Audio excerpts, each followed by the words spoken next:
Lights on. Live has been initiated. What's happening, Feast and Friends? Welcome to another Saturday night. I know people calling me out for being late for a minute. This was Frank's fault. He's apparently we're on Frank's time now. So sorry, it's Canadian Standard Time. Yeah, exactly. So it runs different than the clocks down here. I'll cut him some slack. He's up there. So our clocks are covered in maple syrup. Yeah, run a little slow. Yeah. What's new up in your neck of the woods, Frank? Thanks for coming on to help me out again. Watch comments and throw crap back and forth to each other. Yes, I found an open pond today, little storm pond. So I took Xavier so that I could get skunked and he could wander around looking for rabbits and beavers and everything else. So he had fun. That's part of that's what I was just going to say. That's part of the fun. I remember there'd be those days where it'd be slow as hell with Dad, and I would end up going on my own little adventures, wading, looking around the creek or catching frogs, whatever. You're always having a fun time out there, so it's just being out having fun. Yeah, when springtime rolls around and there's actually frogs to catch and bugs to chase and put in his little bug inspecting vessel, I can't get him to pick up a fishing rod. Yeah, nothing wrong with that at all, as long as you're out enjoying nature. Well, that's what we're going to be doing here, enjoying some fish in nature. Man, we got a full house already, 140 people in here. Holy crap, Jim in the house? Jim, we need to get you and the old geek on here soon. You guys have been putting out some good stuff. I appreciate the vidges. I like the tour, Jim. If y'all haven't checked out Tackle Junkie's channel, go check his out. He did a little tour kind of behind the scenes of his garage and fish room. It just proves he has way more tackle than me. That's why he is the tackle junkie. So, but that was a fun video. Hank has been doing all sorts of shows and stuff. It'd be fun to have them on and talk through some of it. But we've also got, speaking of, you might hear a little bit more about this guy here in just a little bit. Jason, thank you. I've got a trade coming his way. He was nice enough to send me some stuff. I said, I think I got something for you. So we're going to be looking through that. All the members, of course, just like Little Rich, I thank you all for joining on a monthly basis, paying money out of your hard-earned checks to help support me so I can continue to do this and ship stuff. And it means a lot. Again, I would not be here without all of you. And I just did a gear video and had some good feedback on it. Didn't get as many views as I was hoping for, but had a number of people message me saying, yeah, we want to see more of the gear review stuff, going through the different things like Luz, Abu, just kind of going through their whole gambit of reels. So there'll be more of that. But what was I going to say on that? All the gear and, rods, reels and stuff, that wouldn't be possible without all of you. I would have probably, 5, 6, 7 combos, but I wouldn't be able to play with all the stuff like I do now. Your support on YouTube makes that possible. And the companies, that help me and work with me. So tonight I figured we'd start off, maybe some subscriber unboxings. I'm way behind. I've even got older stuff that I feel bad because I've got a pile sitting here. I've been meaning to do the video. I've got to get back on schedule. I want to get back to at least minimum 2 videos a week plus a live. So wean my way back into it. Then once I start getting fishing videos, it makes it a lot easier to add a fishing video in there too. So, all right. So let's start with a little unboxing. Since we got Jason on, we'll just start with him. Mr. Jason was nice enough. Didn't ask me like, hey, you want to do a trade or anything like that. Just was nice enough to send some stuff over. He wrote a note. I love it when people write notes. Jason, who, let's see, he was retired. What was it? Which I didn't know. 20-year Air Force veteran. Thank you for your service. Thank you to all the guys and gals out there who have served. Appreciate the hell out of y'all. He talks through basically what he's doing, making some jigs and stuff. Sent me some other things, which we're going to kind of go through it here. But basically just talks about him kind of getting away from fishing, finding fishing again through me and my channel, showing, that friendship, like he talks about here, goes more than just finding somebody randomly, but finding fishing friends that, you get into interest together. And that's the cool stuff that I like to hear from folks. Jason Emery Fishing, he's probably going to be on here again. I'll put it up. You can give him a follow. He also does some of the YouTube videos. I'm going to have to skip way ahead here. I'm sorry, guys. Because I bet he's in here. If he's not, he might not want to promote that he's sending stuff, because this was just a nice thing, but I was going to bring it up since he does have YouTube. I don't know where he went, but Jason Emery, look him up. So that's what we'll do today. So first he sent me a reel. He said, have you ever played with the Fitzgerald reels? I said, I haven't. I don't really know much about Fitzgerald at all. I know they make some rods and reels. Haven't played with it much. That's what he first sent me to try out. Now I noticed, unfortunately, he got a lefty. He didn't notice that when he got it. So sent it to me to try out. I use both, but I noticed, look at this. So this is forward. Now watch. See that? See how it's going backwards? So the roller bearing, unfortunately, looks like is either dirty or out. I noticed that going through it. You know, sometimes if you have a reel where if you're throwing like a Cinco or a Texas rig and you're popping it and you're holding your handle and it'll go backwards on you and kind of fluff up your line. That's the problem with it. So this one will actually be a pretty fun one to try to diagnose because I've never replaced one. I've always just cleaned them out and put just a tiny, tiny bit of grease and it's always solved it. But if by chance it's broke, which I doubt it is because it's brand new unless it was a faulty one from the time it went in, maybe we'll replace that and just see. That could be a fun video to do as well. But first we got that. And Frank, if you see any comments or if you want to step in anywhere, please feel free to do as you wish. Cooler Lid is hoping for a freeze-free Debo. Yeah, it should be. I restarted beforehand. I still cannot get my Elgato when I got my stuff upgraded to the new version from that cheap webcam. Excuse me. Drinking some Sprite here, and it's got the new Elgato cam. This has been some time ago. This is the same one I have, and the Elgato Lite. I cannot for the life of me get the Elgato Lite to connect back to my Wi-Fi. No freaking clue why. I don't get it. So I don't know. No clue. But let's see. So hopefully no freezing tonight. Also sent me some 6 cents cranks, a curve, a crush, and then one of the flat sides. So we got those in there. Very nice. I appreciate that. And some of these I'll keep and try out. Some of them that I've had, those will probably just go in giveaways. And he said he just wanted to share the fishing wealth. So he's cool with that. Me using some of these as giveaways and such to spread the love, which I appreciate. Anybody that sends in stuff to do that helps me out because I don't get paid for giveaways or anything. These are all funded out of my pockets. He's got some of them. These are kind of cool. You've seen the Burley guys talk about these a lot. I actually ordered some from them and never unboxed it for I don't know how many months. So I ended up just sending it over to them. They're friends with the Nico guy, but they have these that float Ned rigs, but it's like a Laztec type. It's a different material than a Laztec. And if you can see there, it's a core shot. So the outside of this is clear. And it's just a core inside there. Kind of cool. They've got some really neat looking plastics. Those. And then we've also got some flukes because we will be doing a giveaway tonight. All the stuff that people share with me, I wish I could use all of it. Luckily, some of it goes to me to help give away to folks so we can share the love around. Also got some flukes. Those are in the rainbow shad. I like the looks of those. Kind of a bluish top with some glitter in it. What else we got here? Now, these are what I'm interested to try. Somebody, I think it was Matthew. Matthew said Acevedo. And was he in here last time? No, he wasn't in the chat. He might have been lurking, but I did not see him last week. There's Jason. Give Jason Emery Fishing a follow. Jason, appreciate the heck out of you, man. These I'm really interested to try. I think it was Matthew that said if you like underspins, give these a try. They're from Raid. They're half ounce, 14 gram. And they call it what is it? Libero head swimmer. I don't know what that means, but it's got underspin, but it's really tight to the body. So it's going to be a real tight, compact look. They come already rigged like this. You get 2 of them. And it's got kind of like a sled head, which I like. Flat head there should come over stuff really well. And a weed guard. And it's actually pretty stout. Like it's not thick or anything, but it's pretty taut. So it should keep you out of stuff. He said he's heard really good things about these, and I don't know if he's used them or not, but those look pretty neat. Matt Stefan really likes them too, apparently. Really? He did a video on them. A little clickbaity in the title, but he seemed to really enjoy using them.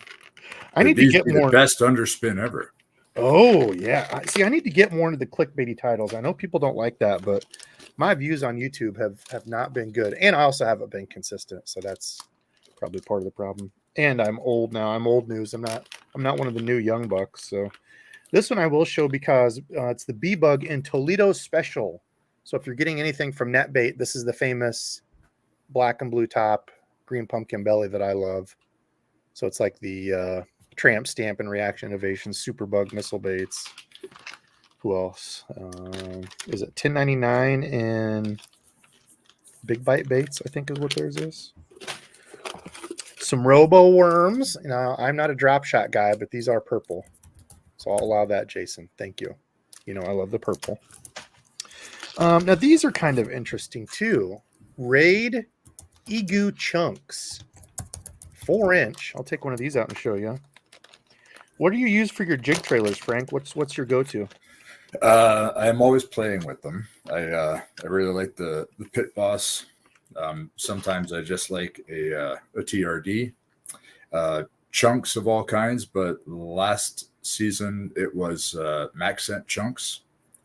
Ooh, yeah, I like the Maxcent chunks. And the X Zone. Oh darn it, I forget what it's called. They have a chunk with flapping claws. I can't remember what the name of it is, but that one I have used a lot since I started fishing again several years ago. Those stink. They stink good. It's that anything overseas always has that kind of squiddy, that Kiteki kind of smell to it, which I like. I know we don't have many squid in the freshwaters around here, but I still like the smell of it. Some dirty jigs, good old black and blues. Matt Heron flipping, which is one of my favorites. The Luke Clausen finesse 5/16 is my favorite dirty jig, but also a flipping jig here. Let's see, man, all kinds of goodies in here. This one, which I love, Skeets Green Money, little Cinco in the general with some purple and greenish, like pumpkin candy kind of top.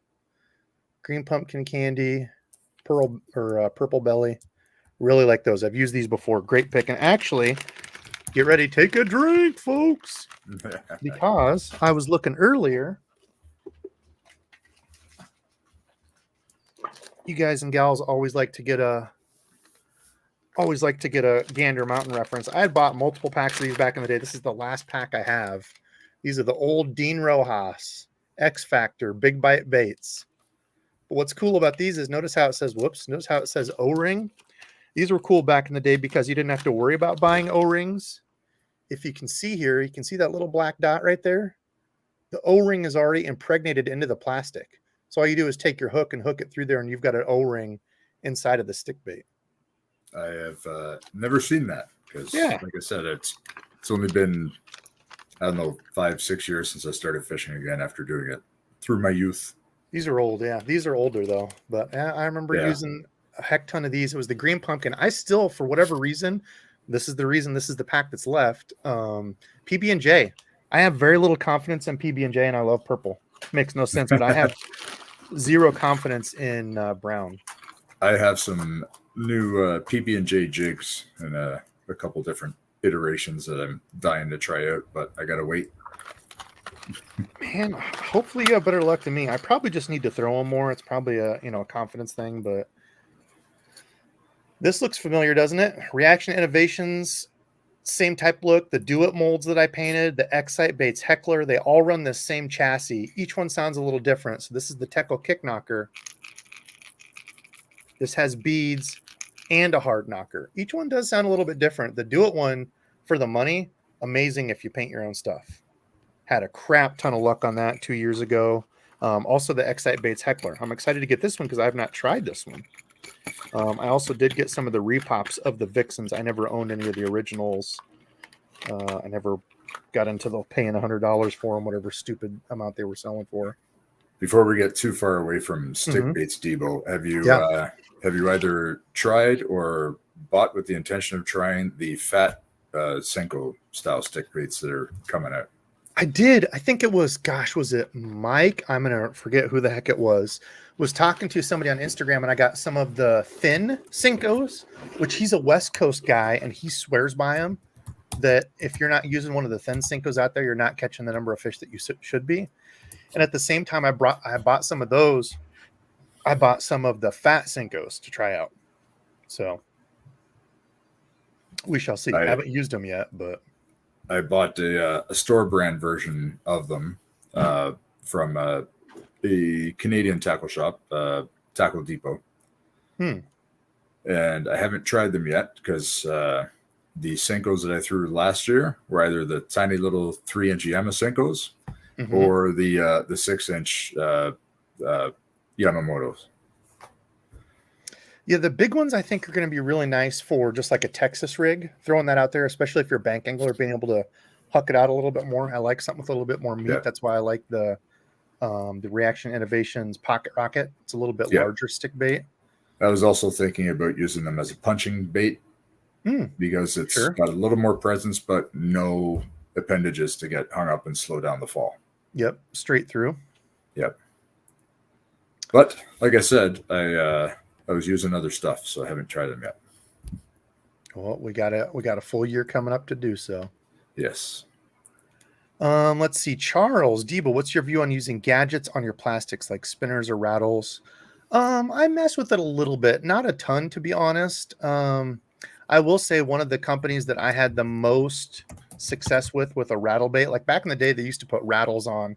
If I find my old jig box, they used to have like the little round rattles. Some of them have like the shotgun tube looking like dual things that come off with like a rubbery thing that holds them down there. I never really got big into that, but the Guggen Ned baits, the Rattling Ned, I've had a ton of success on those. One of the baits of theirs I actually really liked. There was a bunch of talk of Scott Martin blowing away records in the Bassmaster Elite that was down on Okeechobee, and was just crushing them, set records. And I think he was using a Bandito bug for a good amount of the time. So for 90, I think he had 90 pounds in 3 days, which is, that's a lot. It's a lot of weight, but yeah, that's his home lake, I believe, right? Okeechobee. I think that's down where he's from. So good for him. I've never talked to the guy. He seems like a good dude. Anyway, Guggen baits, the Rattling Ned and the Trench Hog. I really like both of those. Speaking of X Zone, he sent some of these. These are the sprayed grass 6-inch deception worm. So that's your like watermelony with the purple and green flakes. So it's like a trick worm, their version of a trick worm, which will be really nice. And then last, which I was the most excited for, Jason has been doing some of his own stuff. He hurt his, I don't remember if it was his back. I think it was his back he hurt pretty bad and had to have surgery, and got into lure making. So we got into tying and making some of his own jigs, which look really nice. And I'm the most excited for Jason, and I'm going to have to put in an order and pay you to make me some of these because he has modified one of his Ned rig molds. So these are like the Ned rigs I make, the little ones. But he's also modified it to have a little wire keeper, which is really cool. And he has modified some of them. That's not one of them. Some of these in here he has modified to be a heavy wire, which I was actually just talking to Brando about this. And I'm like, no, I can't do a heavy wire. Like I would have to modify only certain hooks will fit in the deal. Like he's got some that are a little bit heavier wire that I think will be nice. So I'll have to see how heavy he can go on some of his, and look into that. So I'm gonna have to put in an order, Jason, with you, send you some dough to make me some heavy wire. Like here, look at this one. That is a gaff of a hook, and you're thinking, why would you need a 1/4 ounce Ned like that with a good stout hook when you're in the river around all kinds of gross stuff, wood, rock? You get hung up or get a fish in some of that, you can bend out those little wires. So this is like a full-fledged like EWG, and I mean, you could use this for like Hank Parker. Oh no! Good. For a second, you froze. Oh, I thought you were going to spend the whole live holding up a Ned headphones. Oh Lord, people would hate that. People hate the Ned rig. So yeah, heavy wire hook, which will be really, really nice. So Jason, thank you for that. That's the first one. Let's get back over here to chat. Let's see what we got going on. Multiple people saying that underspin looks really nice. Dustin in the house. Dustin, hope you're well, man. He said the underspin fits that plastic nice. Yeah, it's a good looking combo. Tom Brewster a while ago was asking if we had a Dizzle update, and I believe that we do not. He's still taking some space to taking time to get through whatever he's going. I don't know what happened. I'm just kind of giving him his own space. Hopefully he will be back sooner than later. Love the guy to death, so hopefully we can get his butt back on here soon. Cooler Lid, do you buy fishing line in bulk? If so, what name brands? I usually do not unless I find a good sale. I bought a bunch of Sunline Sniper. I think it was American Legacy had a buy one get one free, so essentially half off. I bought a couple things of that. I got some Seagar and Vizex way back. Those are the big ones I can think of because Seagar had like 45% off or something on those big ones. Usually I don't. Usually I just look for normal sale and kind of get what I need. But I will tell you the best budget stuff that I got was from a subscribed fishing friend. Don't remember who it was. I'm so sorry. But they sent me some of the cheap Calyx braid, 65 pound. You can buy it on Amazon. It's not much at all. Like he sent me like a 1,200 yard spool of it. And I'm like, oh, that's really nice, but I've never heard of this. It's probably going to be junk. I used that for a full year and never had a single break off. It's not the softest. Unlike the Max Quattro. unlike the Max Quattro. Yeah. So say what you want, but I'm 98% sure I got a bad batch of that because it's high price. It's supposed to be really good stuff, and I know a bunch of people that love it, but yeah, I did not have it happens. Yeah, across the board, all manufacturers should expect up to 2% failures, even if they have good quality control. Yep. And it's going to happen. It doesn't matter whose name is on the packaging. Of course, if it always happens to you, then maybe you need to go with another brand. Or you need to check your rod tip because you've got and that's yes. one thing with checking your, people will think because a chipped or cracked guide usually won't cause issues just normally fishing. I had one that was chipped. I guess it depends on where it's at, but I had one that was chipped. Anytime I would have a little bit of resistance, it had like little curly cues on the line, like little hairs. Yeah. Like, what the hell is wrong with my line? And I looked and it was the tip of the rod. But usually it happens on the hook set, right? Where it's just rough enough to when you actually push into it, it cuts into that line and breaks it. So if you're always breaking off on fish, speaking of Dizzle, he had that happen. He's like, dude, there must be turtles around here. So he's like, I just keep breaking off.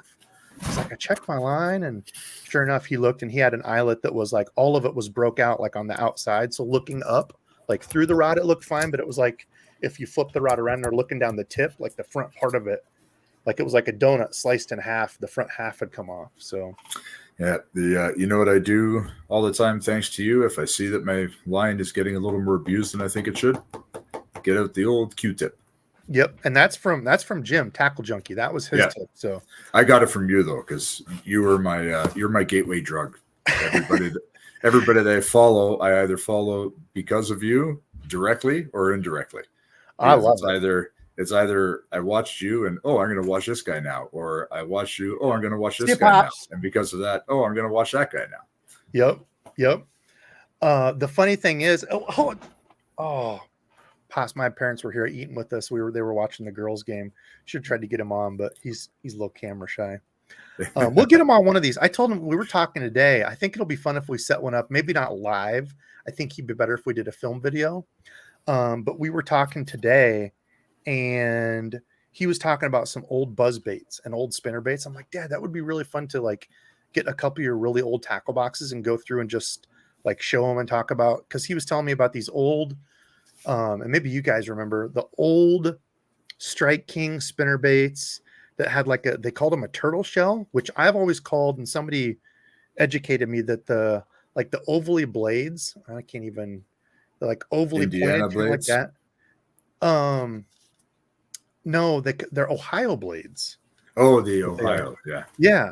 Which I'd never known. I just always called them turtleback. I know. Yeah. But he's like, no, I think they called it the turtleback spinner bait, but it was like if you imagine like a mesa, like kind of flat on top, and each level got a little bit like larger where it was like indented. It was kind of like rings. So it looked kind of like a turtle shell, kind of cupped. But he caught so many fish on those. He's like, I think I lost my last one. I might have a couple. And then he was talking about an old buzzbait. I think it was a Strike King, a chartreuse buzzbait. Looking through stuff. So that was kind of fun today, us just shooting the crap and going through that. I'm like, we need to do that. He's like, oh hell, nobody will want to see my old lures and stuff. I'm like, lots of us would. Yeah, Dad, we're tackle nerds. So yeah. Can we go back to line for a quick second for go for Cooler Lid and for Sly Fox? Mm-hmm. Cooler Lid, the bulk line that I buy is the Sunline Sniper, and I buy it in bulk because it's too expensive to buy it 200 yards at a time. And Sly Fox, the only spider wire product that I use that I'm happy with is the DuraBreak, which has been actually really good, at least for the 65 pound for a frogging setup. That has been great because I can throw it out there and it's a little stiff. I don't know if it's going to get looser next season. It is a little rough. Yeah, but it feels like it's waxed. It's got that stiffness to it where you feel like if you took it and went like this, the kink would stay in it when you dropped it to the floor. It's not a real but it carves through everything.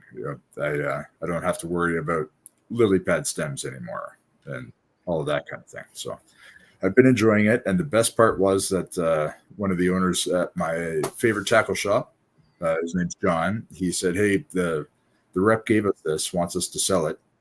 You're always in here. Can you take this one and tell us what you think about it? So I got a free spool of line that'll cover 2 or 3 reels of frogging. So I might not need to buy more line for the frog rod for another 3 or 4 or 5 seasons. Good. I like free line. Yep. Yeah, I had the same luck with the Durabraid. The 15 pounds sucked. It was way too rough to be a finesse line to me. I didn't like it at all, but yeah, I tried the 50 and 65 pound. Actually, I think it's the 50 pound that I used on my frog this year. I didn't catch a ton of frog fish, but I had 0 break off, no problems with it at all. So for the Durabraid. Anthony's been alternately making fun of my bald head and commiserating because he also has a bald head. But he's like Brendan, and for him, it's big game, done deal. Yep. Oh, man, a lot of people swear by the big game, which is funny. I use the suffix because my local tackle shop doesn't sell the big game, and I won't buy it other places because I don't know how long it's been sitting on the shelf. I also saw somebody, Omnia had 25, I think, % off Berkeley stuff. And somebody had commented under it like, oh, ha, ha, ha, you can get a bunch of cheap, crappy Trilene XL for backing. And I'm like, maybe I'm old school, but Trilene XL in the red box is still my favorite go-to mono. So say what you want about it, but especially in the crystal clear blue, because then you know exactly just by looking at it which one's your mono setups. Yeah.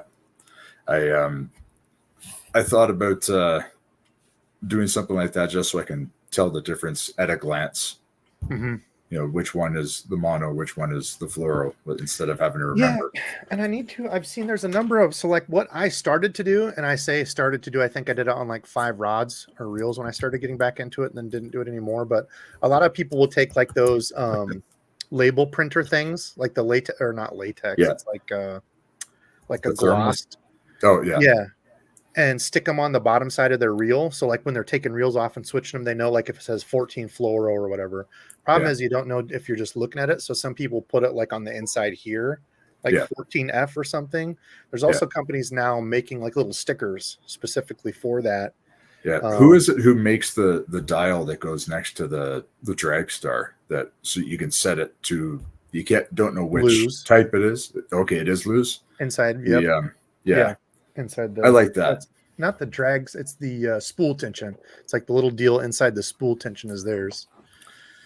Dave Washburn is leaving us to go hang out with grandbaby. So bye, Dave. I don't blame you. Thank you for hopping in, my friend.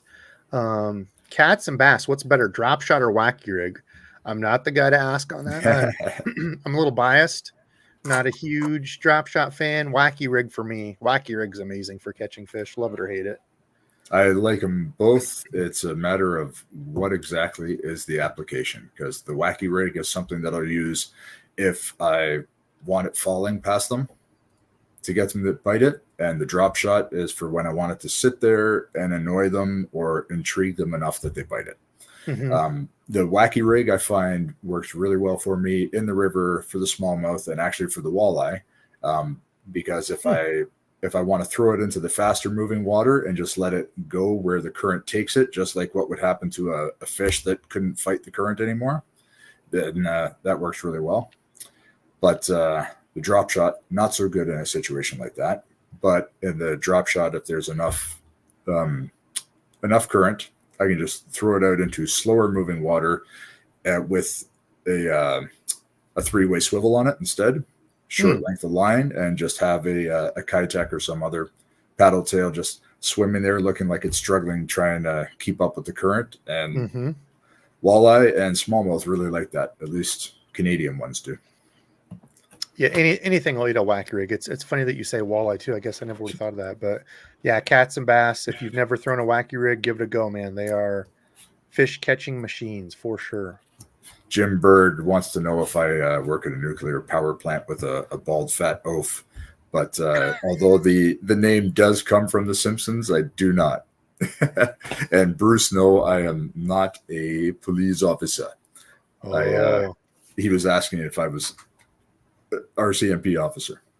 I do not do any sort of law enforcement. I just boss everybody around at work when they're not as particular as I am when we're cleaning buses and fueling buses and cleaning up biohazards on buses and parking them so that the bus drivers come in the morning and they're all ready to go. I think they're all sorry that I'm lead hand of the crew now. You let this guy be in charge. Patrick, this will be a fun one. We'll do this one, then we'll get into another unboxing. I've got a couple more here from subscriber stuff. And then, of course, a little after an hour, we'll get into a giveaway here. I don't know what we'll have planned. Might be another subscriber pick. I forgot to write his name down here last time. I've got him. He sent my email, but maybe something like that. So Patrick says, first time out, what are the 3 baits you will have tied on?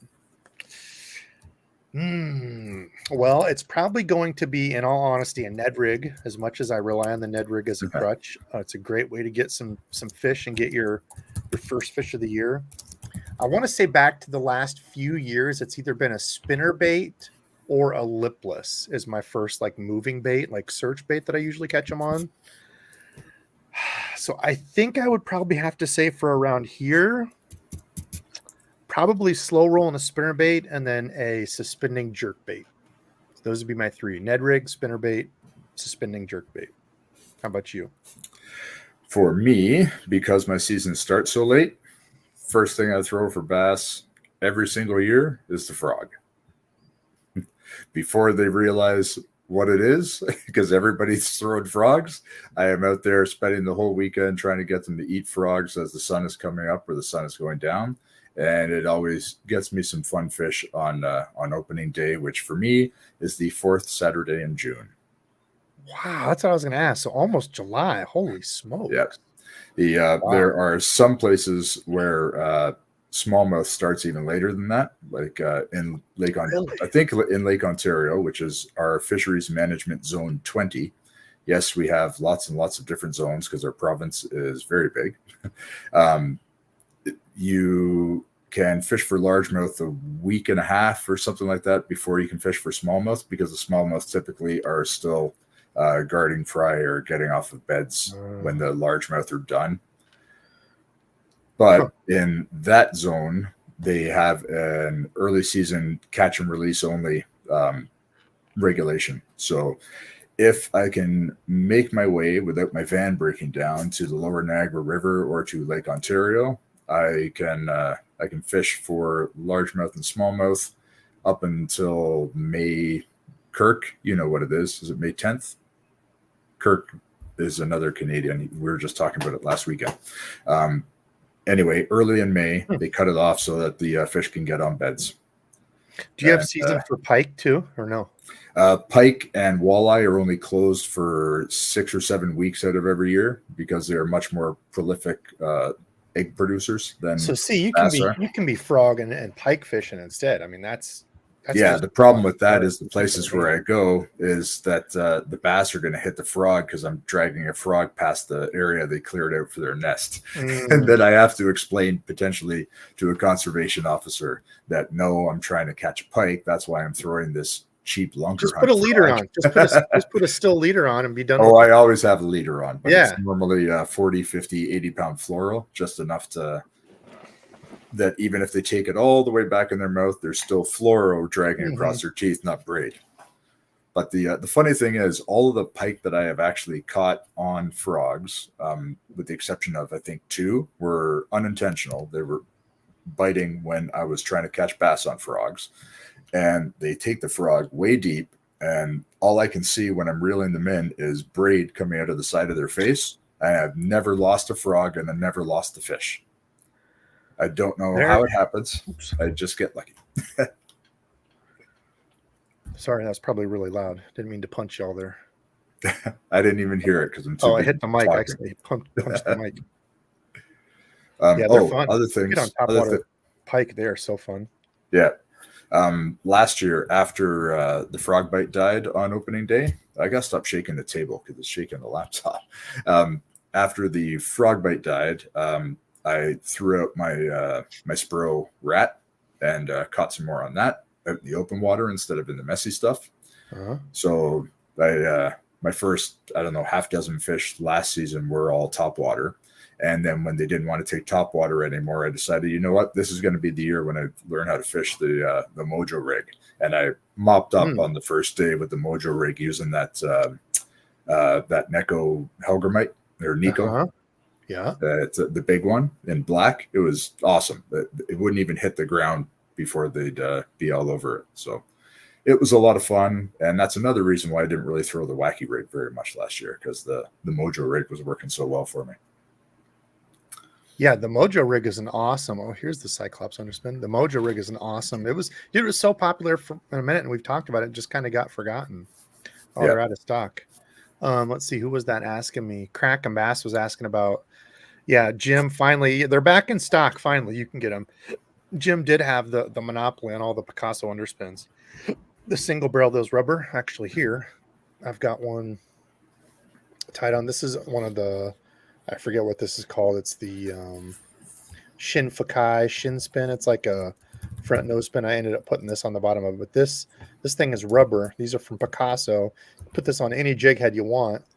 So those are really, really nice if you're looking to make kind of your own. Chris Russ was actually telling me about this. He's kind of found his perfect swim jig head or swim bait head like that and put that underspur.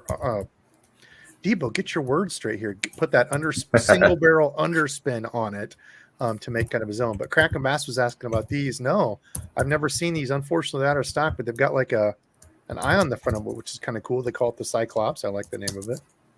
2-pack of them, but they're out. Yeah, those are kind of cool. I've never seen those before. That's the fun part about having all these cool fishing friends in here. They bring up stuff that I've never heard of and seen, and I have ordered from them. Battle Baits is a great company. He's on Instagram if you look into his stuff. I've been following him. Yeah, super good guy. Always banging out good products. Actually, I've showed this to you guys. Oh, actually, I think I put it away. Oh, no, I didn't.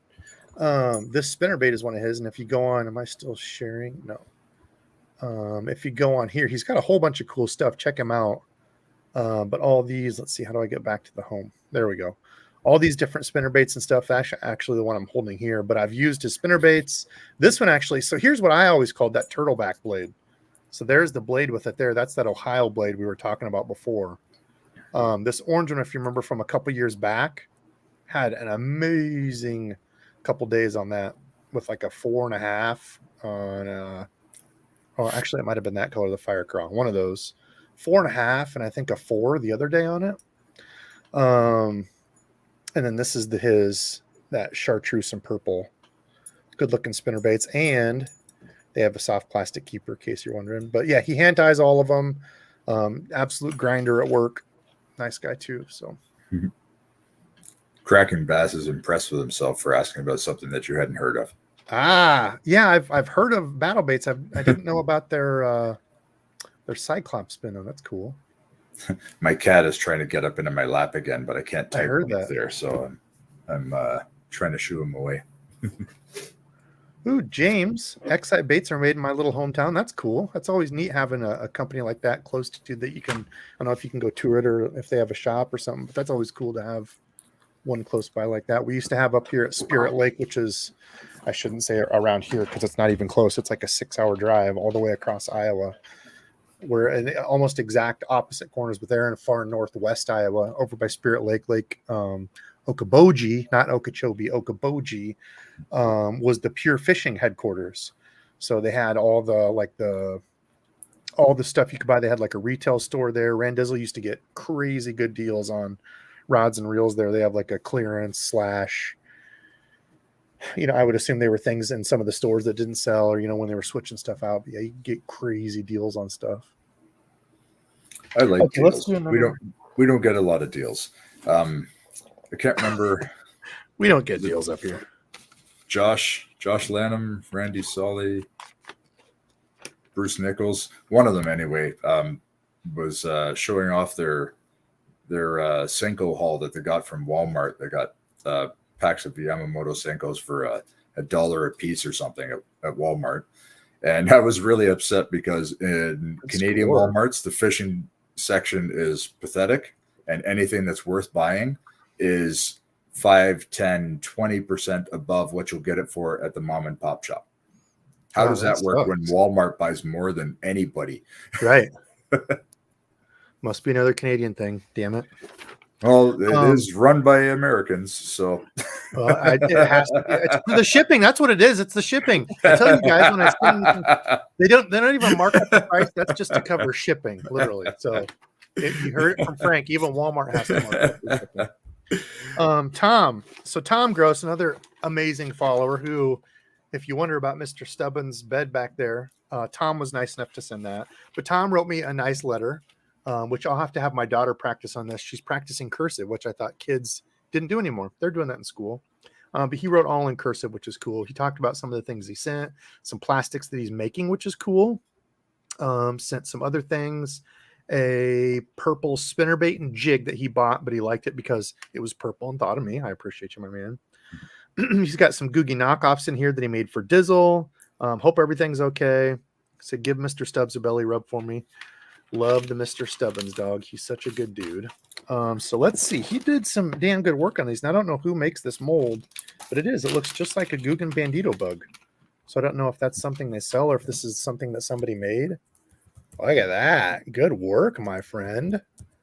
Black with the blue tails. Looks absolutely killer. That's pretty cool. Yeah.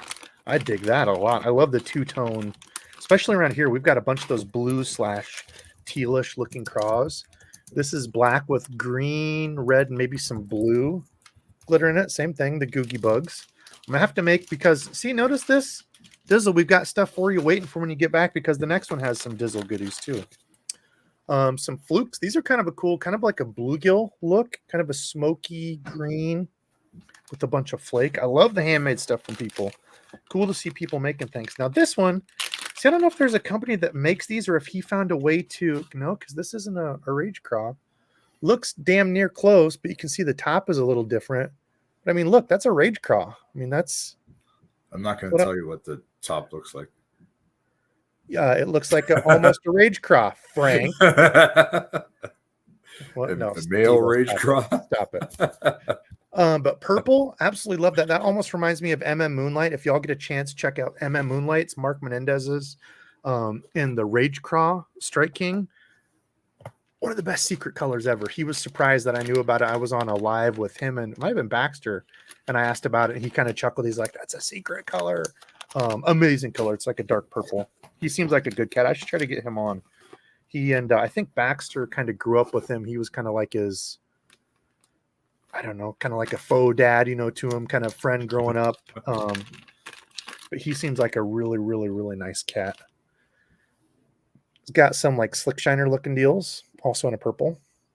I like that. Look amazing. Reminds me of the Easy Shiner or Easy Shiner. Yep. I think is it do it mold the slick shiner? I don't remember. Yeah, but like the Kitech shiner, and then of course lizards, also in a very dark purple, similar to Blacklight. Bass Pro Shops actually makes a good one. I think they call it UV Blacklight or something like that, but it's a real dark purple like this. He nailed the color, man. Love those lizards. If you've never tried lizards in the spring, somebody was talking about Spawn. Was that DeBurley? Oh, I've still got it up there. DeBurley talking about favorite color for bed fishing. I don't know that I necessarily have a favorite color. Lizards do amazing bed fishing. It's just a big, annoying plastic that bass don't want to be around. Oh, and I didn't notice. This was what Tom sent me. I can't tell you how many questions I had from people about these when the thing was on Instagram. Oh, I'm glad he sent these. I had probably 25 messages from people saying, "Hey, have you seen BizBaits? Have you seen the purple spinnerbait they have? It's right up your alley." I'm like, yeah. I think I shared it on a live. That was back like around Halloween because I think they called it Witch's Brew. I'll have to look. Almost dropped it. But they have, look at that. Purple, black, blue. It almost looks like the Boss Dock Knocker head that I love. If you guys want a good all-purpose head, there's a number of these kind of Arky style spin-offs that they've made. That is an awesome. You can swim it, you can flip it. It does everything pretty darn good. It's not amazing at one single thing. So if you just have one jig and you like to kind of cut down on what you're carrying, kind of a modified Arky like that is amazing. And this is, I told you, Witch's Brew. Yeah, I can't tell you how many people I had hit me up about this one. Biz Baits. You guys will have to check them out. I've seen them on Instagram. I don't think they're on. I think when I went out and looked, they're not on. Or they stapled it here. Sorry. Probably crinkling in everybody's ears. I apologize. I don't think it's that bad. I'm wearing headphones and it's not driving me up the wall. So okay. They're not on Tackle Warehouse. You have to go to their website, but they're wire hand tied. Probably can't see it, but it is wire tied. But this is like a purpley blue with some black in the middle with a big purple Colorado blade. Like absolutely right up my aisle. Tom, thank you so much, dude. I can't tell you how many people said pick that up and try it. Is it a half ounce? 5/8 ounce, Witch's Brew. Dirty, muddy water like that. People ask about blades. I really don't get too crazy into blades. Usually I'll throw like a double willow or like a big willow, small Colorado, which they call a tandem. Or if it's really dirty, muddy water, that's the only time I really get like into, I want something with a lot of thump. Slow, hard thump. Night fishing, this would be great. Or really muddy water where you want a bunch of thump. This is just going to have like a dark silhouette kind of coming through. So when it's muddy and you're throwing a spinner bait, have you ever found yourself in a position where you have a Colorado blade, but it's not the right color and it still worked for you? I have caught fish in really the only time I don't throw a spinner bait, and there's guys that do it, will throw smaller spinner baits with like clear colors and clear water. But I have thrown like a white and chartreuse spinner bait and caught them in everything from chocolate milk to dirty water and that's double willow or tandem. So that's why I don't get too crazy into it. Like I've caught them on everything. Yeah. Clear water though, I honestly don't throw a spinner bait. I don't really have confidence in it there. Yeah, maybe you should in clear water. Maybe you should try something like the rocket shad, which nobody seems to use anymore except for me. Ooh, the little Strike King, the little tiny one. Yeah. That thing casts so well, and even in clear water, I get bites on it, even if it's clear water and it's slick calm. You know, if I'm having a day when they don't want to bite what I want them to bite, I'll try that, and usually get something. Sometimes it's a pike, but you usually get something. I'm never mad about pike fish. Yes. I unlike our friend Randizzle, I actually enjoy catching pike. I don't mind picking them up. They're a lot of fun, especially when they're the ones in season and the bass are not. I love it because if I forget to wear hair gel or beard gel, if I haven't done anything, rub my hands on the pike and then just, get my hair done. Oh, perfect. It's like hair gel. I don't grow my beard anymore because it's probably 98.7% white now, just like my grandfather. Happens. Mine's getting there. I'm getting tough. I don't have any hair. I've been wearing it like this since it started falling out in my mid-20s. But see, you're one of those lucky guys. You look good bald. Like I look like a big eared dopey. My head's not even, so it's like I just look like a complete dummy and a half. Yeah, I got out of my my high school wrestling career without cauliflower ear. So I unfortunately did not. That still haunts me. This ear used to be so bad I couldn't even get these. I can only use like the little rubber ones because it's like so tiny in the ear canal. It's all, you probably can't see on there, but yeah, I can't put like the regular like ear pod or iPod type hard ones in. Yeah, nothing even close fits in there. So usually I have to use the ones that you have. I have a pair of wireless ones like that you have that I like the best. Yeah, these are Heather's. Last week I wore our daughter's, Kaylin, and this week I'm using Heather's laptop because it has a bigger screen, and I wanted to see what you'd be holding up. Fancy. Yes. Topwater West. Anyone tried the Rapala Crush City Bronco? I have not. I actually have not picked up any of the new Rapala or Rapala soft plastics. You'll have to let us know. But I haven't used them yet. But I'm sure I've got Boots. Get out of here, silly cat. I have Suspects sitting up behind. They're the one of the paddle tails. The Mayor is the other one, which has a bigger tail and more thump. I like that. That'll be a good chatterbait. A rounder body. Like, how big is that? 3 inches? This is it 2.8, 2.75. It might be a little small for a chatterbait. Maybe the mini. What is it? The Mini Max? Yeah. I bought this color. I don't remember what this color is. Baitfish. Just hoping that the smallmouth and the walleye will think it's an emerald shiner. And I got the chartreuse and pearl, which looks really nice, but I like that color. I don't know where I've tucked it away. But. Oh God, it was triple bypass that Jason had too. Holy crap, man. Yeah, I read that and forgot. Jesus. I'm glad you're here making baits and found fishing, man. It's crazy what kind of therapy fishing can do for folks. Not only veterans, like him, Gramps, and those guys do an excellent job supporting that for, veterans fishing therapy. Even if you're not catching, man, there's something weird about being out in nature, and people will laugh at you if like they're not outdoorsy people. They'll be like, oh, that's not for me. But like, why do people go for walks? It's just something weird about being out when you're, away from all the electronic and crazy hubbub, which sounds contradicting because I'm filming while I'm out there and I need my electronics and stuff, but I enjoy it. I even having a GoPro on out there, it's used to it. Like it's second nature to me now. So before I lose track of the comment, I'm just going to ask Illuminathan. Illuminathan, is doing the big one that Jacko makes of their spinner baits. I hear Brendan talking about them frequently, Mr. Brown, and I can't keep track because I've never actually seen them in person. So I've never used any of the Megabass, or somebody sent me a Megabass. Who was that? Don't remember off the top of my head, but that's the first Megabass spinnerbait I've had, and then I've never used any of the Jackal or any of the fancy ones. Yeah. Augustine, however you pronounce it. Sorry, I'm bad with names. Would love to see a rod review on the new Bass Pro Johnny Morris Carbon Light. It's for wacky rig. Thinking of buying it for wacky rig fishing. Man, I haven't been to a Bass Pro in a minute. I do order from there from time to time. That's been a few years ago. They had some good ice fishing deals. I got that Rapala fish scale, the electronic fish scale. It's the lithium. It's the Bass Pro brand. XPS. They had it half off, 50% off for a day. And having never used an electronic one, here, hold on. It's right here. I happen to find.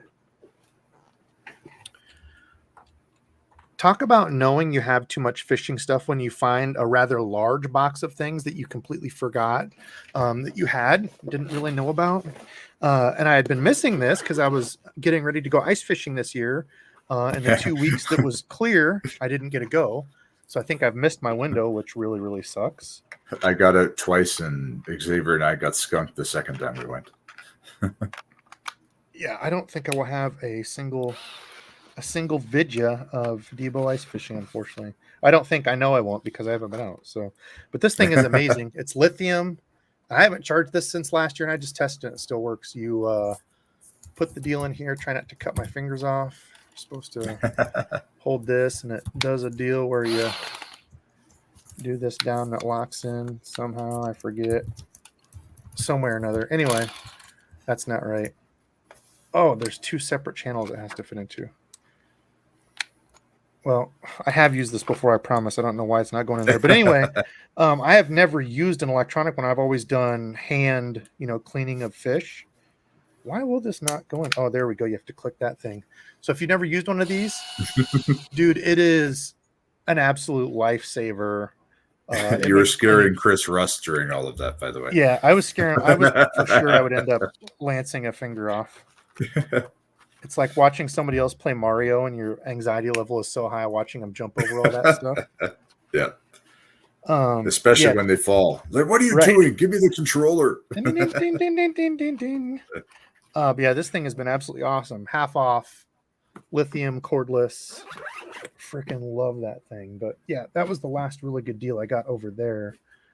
But let's look at this real quick because I have people ask me questions and I've not really used any of the Bass Pro specific gear like the Johnny Morris rods or reels. Don't forget to share once you get what you're going to. Yep. Thank you, sir. While you're doing that, this reminds me that there was a handful of Fish and Friends who said much earlier on in the chat near the beginning that they really enjoyed the SLX video, as did I. Oh, yes. Thank you. Yeah. Share that with people. I can't believe I was hoping that was going to do really good. I was hoping in the first few days we'd at least get over 10,000 views, but it's kind of stalled at like just under 5,000, which is kind of disappointing. So I'll do more. I know the big thing with my channel is because I haven't been consistent and views have definitely dropped off. So basically YouTube is saying, get your butt back to working. Okay. So here is the Bass Pro Shop. And what was that? Oh, and I went off. Oh, I didn't. Okay. Carbon light technique. Carbon.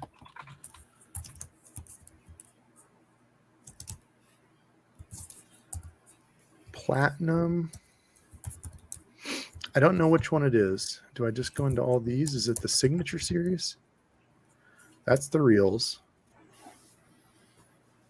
Well, it does have the old power hump grip on it though. Good marketing term there. Good job.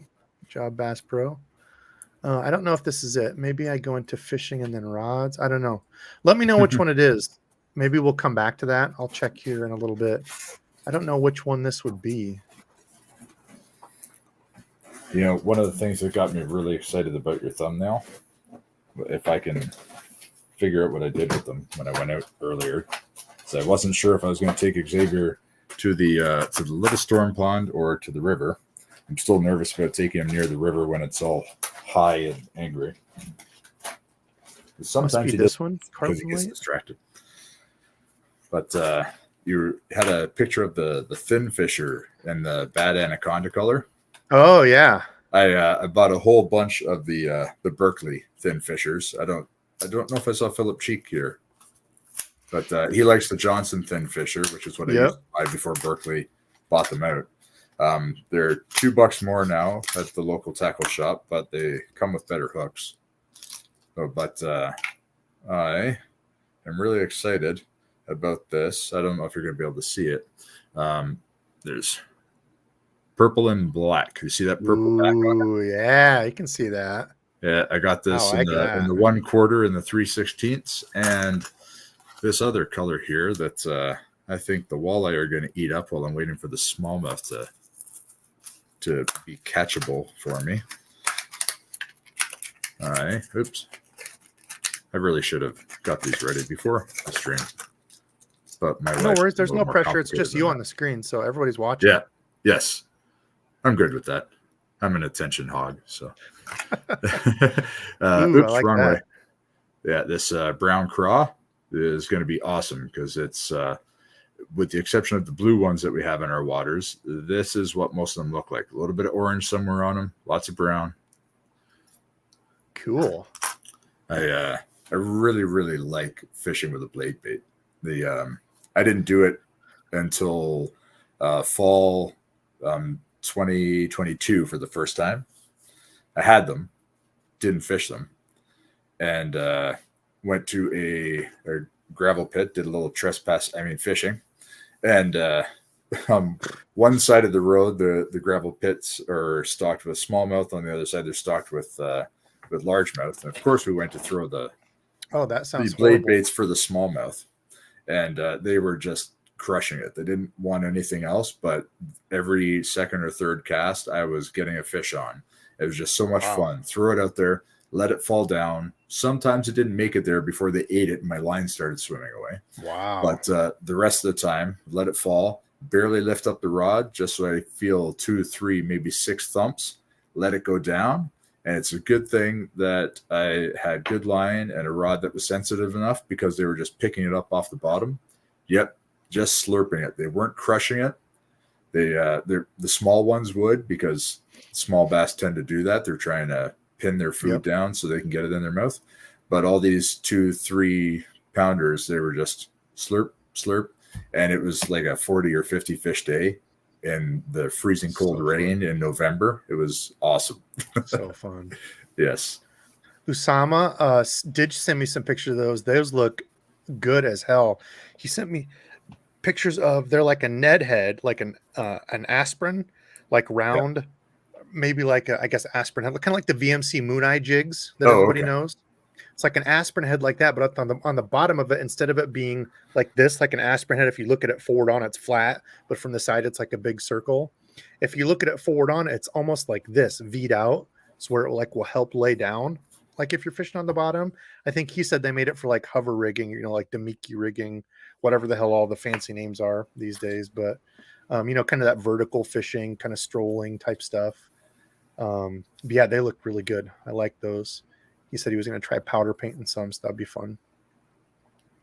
Let's see. I am way behind on comments. What are we at for time? We're at an hour. We'll get a giveaway going here soon. 7:56. Oh, cool. I'm only 30 minutes behind? Yeah, great. Yeah, I'm a half hour behind. So luckily you've been. I did see that. Yeah, Jason talking about some of those hooks. Yeah, he's even got some Trocar 4-aught, 5-aughts in there, which is, yeah, I'll be placing an order, Jason, to keep you busy here while it's still cold for me and my buddy, because we were just talking about that, and I don't want to mess with the mold that I have. Juggle D's caught some bass on a jig today. Thought about my boy Dizzle. We miss you. Yes, Dizzle. Hopefully you will be back soon, my friend. Debo, how do you fish frogs with the weather conditions? I think you meant flip-flopping. I don't do anything different. I mean, once I hit that, like, for me, it's 60 degrees. I know a lot of other people, south, and you'll get all kinds of differences. I've caught them way, way sooner than that, but kind of that 55 to 60 degrees is kind of my deal for, okay, topwater is going to start to pick up and be really good here. But once I know it's topwater time, it's really just kind of positioning. Shade pockets, so overhangs, docks, anything that's going to have shade where the bass feel comfortable once it starts to warm up. Otherwise, earlier in the day, later in the day, where it's low light, active bass moving more, looking to eat something up on top is more likely. But otherwise, yeah, don't just put it away just because the sun comes out. Grass lines, mats, anything that has shadow, shade, you can keep throwing that frog. That's one of the other things I like about pike. They'll hit a top water when the water is colder. Oh, I love pike fishing. I don't know that I might have only caught one pike last year. Last year was the crappiest year of fishing for me. I did not get a lot of pike either last year. I even when I was trying to catch them, wasn't really finding them. The year before, it felt like half of my pike were 30 inches or bigger. And last year I caught 2, and one of them was 24. The other one was maybe 20. Yeah, mine was a small one. I caught one small one. That was it. Yeah.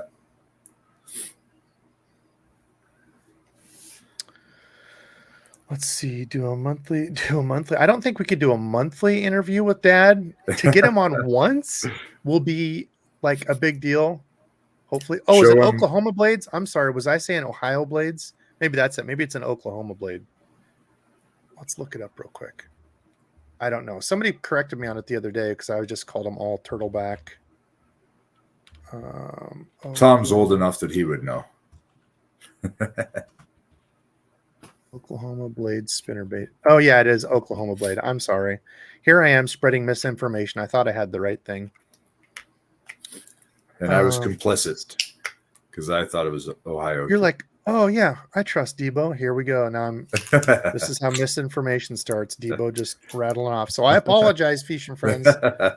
Well, at least you're not sending them into the auto parts store to get them to buy headlight fluid or something. Blinker fluid. Yeah. Let's see. Man, I am way, way, way behind. I can't believe how far behind I got. People talking about it's been a lot of people talking to each other, having fun, which I know you enjoy about your lives. Good. Yeah. People get in here, hang out, find fishing friends, follow other fishing friends. There's a bunch of other YouTubers that'll hop in from time to time, which is cool because I'm the worst at supporting other YouTubers. I'm pretty bad. That's probably why not many YouTubers talk to me anymore. Oh, that's what I was going to say earlier. How funny is this? So I had somebody that took the time out of their day to write me and say, Debo, you're just a gateway fishing channel. People get into fishing because they don't know something. Yeah, you told us about that. Yeah, and then like when we learn other stuff is better or something we go to, I don't remember how it was, but I was like, well, 1, you're kind of a prick, but 2, I'm kind of happy that I'm getting people into fishing. Like I'm happy being the gateway guy. Just don't forget about old Debo. But he said, then I go on to find. So I must have said something that pissed the guy off somewhere along the lines. But I don't know. I thought it was funny. But yeah, you had said that too. So I must be kind of like the gateway. Yeah, except that I haven't found other people that I'd rather watch and stop watching. Right. That's well. See, that's the thing is YouTube is so cool because you can love and support so many people. Like it's not. Yeah. I think so many people think it has to be like a one and done thing. Like I only watch this guy and that's it. Yeah. Oh, cooler lid. That reminds me. Going way back. Speaking of supporting others and how some channels are not at all like others. I can't remember if it was out today and I watched it today or out yesterday and I watched it today, but Todd Castledine was talking about using mostly the shooter, even for his crankbaits. And he uses the sniper as well. He was talking about line and how he uses 20-pound shooter for lots of his fishing, which I guess is okay when you're a professional and you can handle the more wiry fluorocarbon. And they can send them all that stuff. I wouldn't. Yeah, I'd be able to pitch that stuff, no problem. Maybe I would skip with it because it would stand up to getting backlashed a little better if we pulled it out. But something that I want to cast far, no way I would use something that was meant to be tougher because I'm just not skilled enough with casting. Yeah, it does take a little bit of getting used to, but once you get it dialed in and you just kind of get used to some of them are different. That's why I like the P-Line Tactical. It's a little bit softer. Same thing with the Sunline Sniper. It's a softer. They cost more. Like, I mean, you're going to pay for it, but you don't have to put. The thing is, you don't need fluorocarbon on every single combo. I still use mono. You can go, braid to a liter and you just use a little bit of fluorocarbon if you're really trying to save money. Yeah. A number of different ways you can go about it, but I really like the sniper. It casts really well, and no matter which line. The Daiwa J Fluoro has become a favorite of mine. And, I've not tried that. Dizzle like that too. Yeah, I've not used that. I really like it in the darn it. It's basically a camouflage. I can't remember what they call the color. Hidden. I think it's called Hidden. I use that on my flipping stick. And it just feels like when it gets into the weeds or into the shrubs and the lay downs that it matches the surroundings better. I know fluorocarbon's not supposed to be something that they can see, but I don't know. Do we really know what bass can see?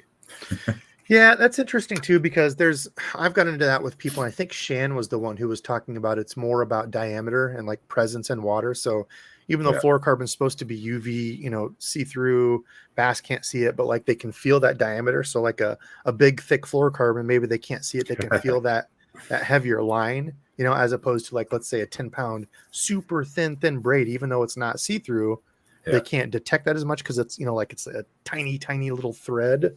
Yeah. So I don't know either. As much water. Yeah. For me, fluorocarbon just around stuff, it's just 1,000 times better than braid or anything where it's going to fray. Fluorocarbon's strong as heck too. So we got Anthony doing his best Brendan Brown impression, pushing the big game again. We got another big game mono fan. Jig Squad, speaking of people that still support and hop in, give old Jig Squad a follow. I seen he's selling some cool jigs out there. He had a sale. I don't know if you still got the sale going on, but Kuda, feel free to post in here if he's got some awesome jigs that he hand ties in his basement, puts together good stuff. He's got some tungsten jigs out there now that he's doing. Heather, that I'm married to, if you're still watching the stream, mute it for a second so I can tell everybody how much I'm going to spend on jigs from Kuda in a little while. I'm putting together an order. Got to replace some of the sliders and 1/8 football finesse footballs that I got from him. Lost a few of them to rocks, but man, I really love those jigs.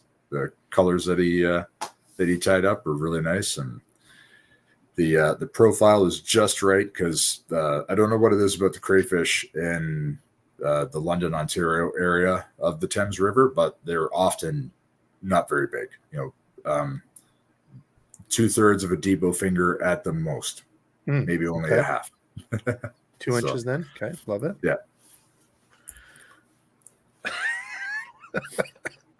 Little Rich says Frank is simply the old generation AI bot who tracks. I've been ignoring that comment. Then you have to. Have you been doing a little tally over there, checking all my? He's like my Nightbot administrator in the chat, except instead of being AI, he's just over there. I've tied him to the laptop and make him do all this. I just want to make sure that we're engaged. Robert, yeah, I appreciate it. It helps so much having another person to help and ask questions. Like I said, I was only 30 minutes behind on comments. I mean, Heather actually said no as if I was going to listen to her about buying fishing tackle. Well, this will be the last week we see Frank. Frank, it was nice having you on.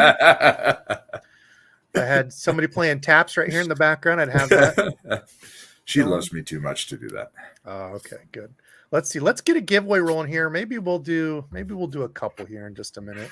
Let's get one rolling. While that's going, I'll do the unboxing here. Maybe we'll do one depending on how many.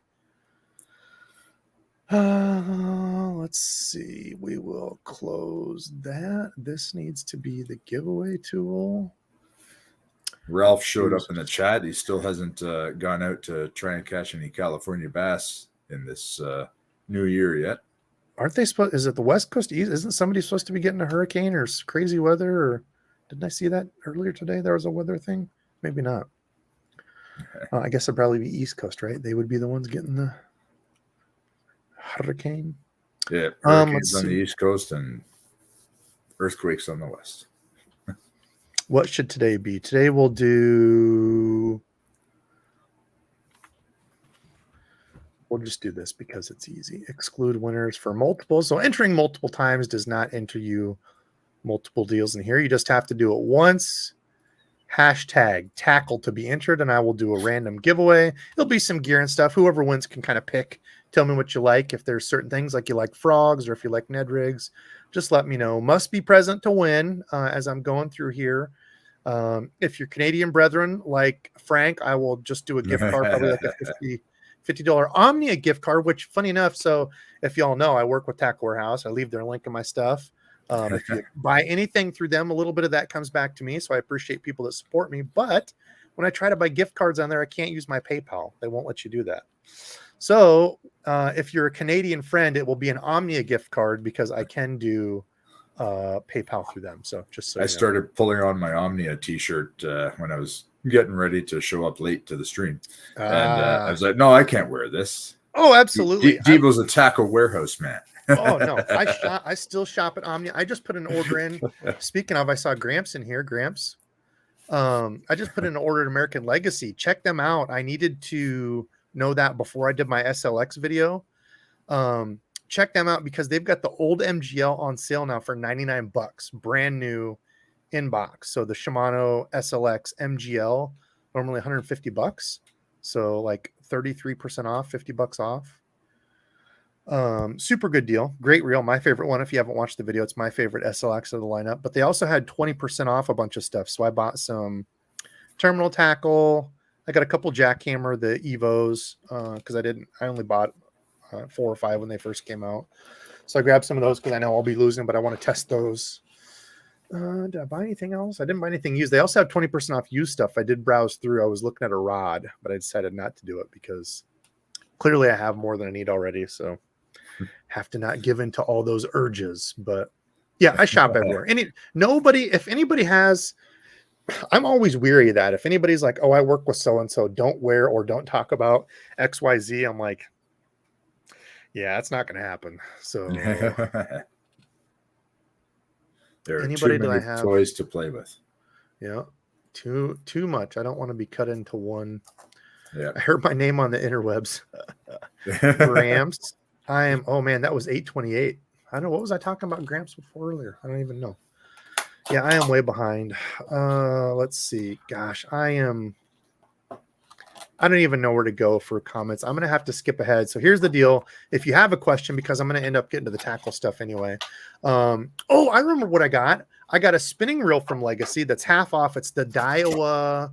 We'll take a look here. I bought one for a giveaway, actually.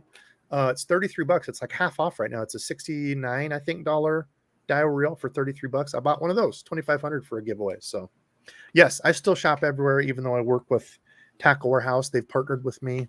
I shop anywhere. If I find stuff for good deals, trust me, I'm shopping there. Let's see. So we've got one more unboxing. I'm going to start that real quick. Yeah, go ahead, Frank. Even Hellabass has to shop other places on occasion because for some reason Omnia doesn't have the red frogs that he likes from Spro. Yeah, everybody does. That's why I always chuckle at stuff when it's like you can tell when stuff is so forced down your throat. Like I never ever have a problem with anybody working with somebody or being sponsored as long as you're being honest about it. And that's the game where people are like, well, how do you know what's honest? It's like, well, sometimes you have to kind of look into it. The only times I don't, like I would talk bad about somebody, and I wouldn't even say I'd talk bad about him, is promoting something that you don't use and don't like, and you're just doing it for money. Like, oh, use this drop shot bait. It's the best one out there. I throw it all the time. You guys know me. I love it. Go buy 10 of them. And you're like, Debo, you hate drop shot fishing. So yeah, anyway, I don't know where I was going with that, but okay. So this will be a fun one. I'll leave it up here. #tackle. It'll be for a good little box of stuff that you like. You'll get to pick what you want. Again, awesome. I love the notes from the Fish and Friends when they send these. But this is from, let's see, this is from Mr. Morgan, Chris Morgan, Losing Big Fish. I don't know if I've seen Chris in here tonight, but from the Morgan family. He said, I love your videos. You've made me a better jerkbait fisherman from the bank. You also helped me catch my first frogfish ever. Yes. So they had a Secret Santa. They got some baits and packages. He threw some stuff in for me. He also had his kiddos pick out some lures, which is fun. He has a local guy that makes spinner baits, which will be some of them we'll look at here. My kids picked some baits for you and Randy as well. Can you figure out which one's my 3-year-old added to the bag and which one's my 7-year-old picked? So that should be fun too. The brown bag is mine and the black bag is Randy's. I'm not even going to open the black bag since it's Dizzle's. We'll leave that for a surprise when he comes back. But Chris, I appreciate you, my brother. Good cat. I have so many good people that support me. This stuff means a lot to me. Like I said, I would not be here doing this if it wasn't for people sending stuff like this to help with giveaways or, paying monthly to be a member.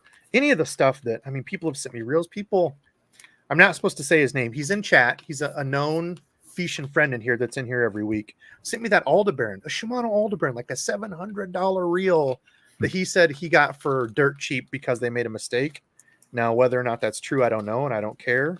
Because either way, that's freaking amazing. I haven't even used it. I feel bad to use it, and I need to, but I haven't seen him in here tonight. But so many freaking people that I'm a guy that fishes, so I never would have thought it would got to this for support. So I'm going to do this unboxing, get into this, and we'll grab a winner here. We're 167. We have 300 people watching. Let's see if we can get to 180. #tackle. So first one is a Panther Martin, and I surprise a lot of people when I say I never threw Panther Martins, the little spoon thing. For me, the only inline spinner to throw back in the day was a rooster tail. I thought all of them were rooster tails. I wasn't even a MEPS guy, so it shows how dumb I was back in the day. But yeah, to me, everything was a rooster tail. But I do throw all kinds of them now. I actually really like the minnow spin is one of my other favorites. And there's one more. I don't remember what it is. Rip and Wrap have thrown these. These are very good. Rapala Rip and Wraps. And the only thing I don't like about the Rapala or Rapala things is if you want to show stuff, you have to break into the glued plasticky. Yeah, that's annoying. Which people don't care if you're an actual angler that you're just popping this open, but I'm doing YouTube stuff and I want to kind of keep things organized. It's kind of a pain in the butt to do this. But if you've never seen one, good. Actually, Philip Cheek, if he's on, I don't know that I've seen Philip. Yeah, he's here tonight. Unless he's left since his last comment, he is in. Good rattle. Chat. That's probably pretty loud to y'all, but good profile. Good for ripping around, bouncing around on the banks. Also good through a hole in the ice. Oh, yeah, absolutely. Yes. Ice fish. Yeah. Jigging for walleye or pike. Yeah. Yep. Don't know when I'm going to get to prove that again, but it's true. I've actually got, speaking of blue foxes, I do have a couple of these that I didn't know back in the day were blue fox that had some fur and a plasticky thing, like a knocker thing. I like these. And I also used to have back in the day, I remember the blue foxes that were like a grub and then a marabou or hair or something that come out of them that I had really good luck with. Plastic. So another little inline spinner. Let's see. Gosh, I don't know which one his 3-year-old and his 7-year-old picked out. I'm guessing the 3-year-old probably picked out one of the inline spinners. Great for kids. And I'm guessing the 7-year-old picked the chatterbait. That seems like a good 7-year-old lure to pick out. Everybody sees the chatterbaits these days. They're popular. We got some. Everyone is convinced that Heather is going to kill me because I'm going to buy the jigs, even though she said no. Yeah, well, we'll see. We'll see if Frank comes back next week, and then we'll know. Sent me some drop shot stuff. I am not a huge drop shot guy, but he said to throw it because he likes the old drop shot. And he did send me some stuff here, which are good ones. I do like these. I have thrown these the few times that you've seen me throw the drop shot. This one in the, I think it's called Smelt, if I remember right, but it looks like a minnow kind of color around here. I like that color. And then some of these, I actually got some of these a while back. Just to use kind of like vertical rigging type of like bouncing off the bottom stuff. Those will be good. There's some clouts in here and some more hooks. Y'all have seen me throw the clouts before. Clouts are awesome little stick baits. Different little look to them. The flatworm is also really good, flat side down, with the hover rig, the hover jig from Matt Steffen and Johnny Schultz's company, Core Tackle. I actually just bought some of those. Yeah, that was one of the things I bought from American Legacy. Yeah. If you're going out on the river with anybody anytime, I suggest taking a bag of the flatworms and some of your hover jigs, and instead of the Ned rig, try that. Just throw it into the water near where there's a seam or some cover, and I think that you'll find that it works quite well. Yeah, I saw some underwater footage. They had a Berkeley, whatever the flipping Berkeley something hog is. I forget what it is. It's like their beaver bait. They had one of those rigged up and they showed it bouncing it just off the bottom. It looked really cool. How about this? What in Sam hell am I looking at here? So this is the guy that does the custom spinner baits. What blade this is, I don't know. I will have to excuse myself to go and get the charger because my wife, who's going to kill me, had the nerve to give me a laptop that wouldn't make it through the stream. So ooh. I shall return. Yeah, she didn't want anybody to see. She knew when it would go out. Those are cool. I'll be back. Okay. I'll mute him. I don't know what he's. Oh, he already went mute. Okay. So he'll be back here in a minute. So some cool spinner baits. Also sent a bluegill one, which is tied really neat. Oh, hold on. I'm glad I looked at this real quick. What? Little tri-spin? I like that. That's neat. I've seen some of these. This looks like the live target. They have the bait ball thing, but he has made this himself. And he I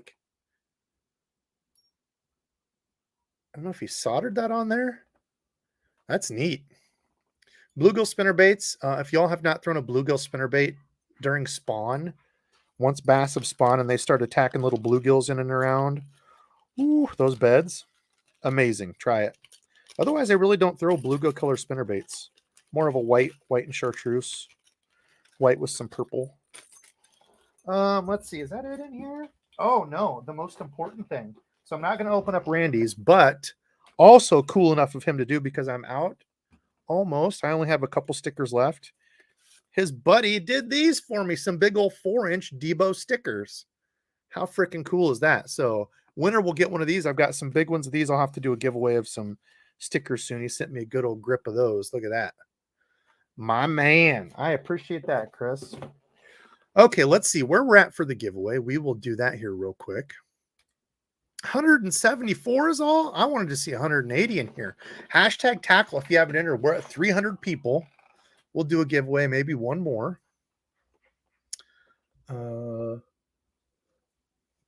Let's see who else we have in here for questions, and then we will draw a winner. Are we going to get to 180? 180 people entering. We're at 175. We need 5 more. Let's see. Mine does too. People talking about some spinner baits. It's called a whiptail blade. Illuminathan. Thank you, brother. Oh, and we're at 182. We'll pull here. I have returned.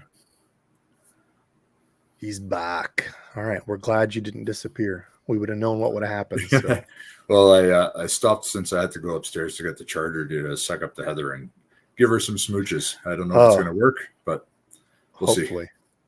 With that sort of charm, I guarantee she'll be so flustered she won't even remember what you said. I like the lawnmower blades. When I asked what kind of blades they were. Let's see. I don't think I missed anything else crazy. I don't see anybody that says questions. Mike M. This is a bold statement. The flatworm is the best lure since the Cinco. That's a hill I'll die on.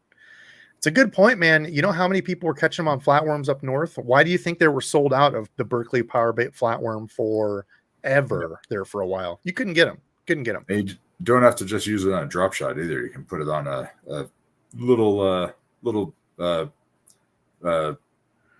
moon eye jig head or a small finesse jig, or just a ball head jig, and just drag it across the bottom. That works too.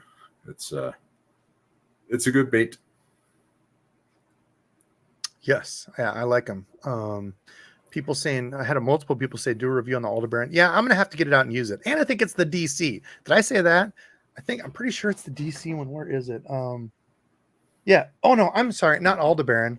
It's the Antares DC, which is like a $700 reel that somebody would send me that I teared up, and I think I pooped my pants at the same time when I opened up the package and saw that, especially the note. So, yeah, you all do mean a lot to me. Whether you think it or not, just by coming on here and supporting it, it really does mean a lot. So let's see. Speaking of, we'll get a couple giveaways going. We'll do this one, and I'll probably just save this. You do still have to be on, but I'll probably grab another one here since everybody's already entered and just redraw from this again. So. Okay, so this will be you get to pick it. You get to pick what the box of lures is. It'll be a good amount of lures. I try to get at least $50. Sometimes it's more like $100 because I feel generous. So you never know. Tom FXBB. Is that a? It's not a Sportster. What is that? I can't tell. I do like some motorcycles. I did. For those of you that didn't know, I did have a motorcycle for quite some years. Kawasaki Ninja. What was it? ZX9R, I think is what it was. 900. I had a Yamaha V-Star, which I bought even though after Heather and I started dating, she said she would never date somebody who had a motorcycle, but I had plans to buy it before we started dating. So I bought it. She saw you on it and she realized you were such a bad boy. She's like, I showed up at her apartment. She just melted. I had my helmet under my arm. She said, "What's that?" "It's my motorcycle helmet." "What do you need that for?" "To ride my motorcycle to come and see you." Oh, I called her bluff. It worked out fine. I'm not worried about this jig scenario. Talks a big game. Let's see. I'm not seeing Tom. Have you seen Tom anywhere? Tom FXBB. Are you present, my friend? Maybe he just got up to grab a beverage. Okay. We'll see. Let's see. I've got another unboxing it was supposed to get done Friday. I didn't get it done, which sucked. So that'll be Monday. I've got some Berkeley stuff I picked up, which you might have seen some of the blades. I also got some of the new lures that they come out with the Kredge. Many reports that Tom is here. He's here. Everybody's saying I didn't see his thing. Oh, there it is. 10:04. Oh, yep. I see it. Okay. Tom. Okay. So Tom, you need to email me, please. DEBO'sfishing@gmail.com. Excuse me. With a screenshot of your YouTube and your address and what you would like, because I need to know. Let's see. I'm here. Yes, I'm sorry. I see you, my friend. Blind Fishing was asking me what's going to happen when Heather says thanks for the new jigs. I'm going to grab them and run before she can catch me, obviously. Ooh, I better write this down quick.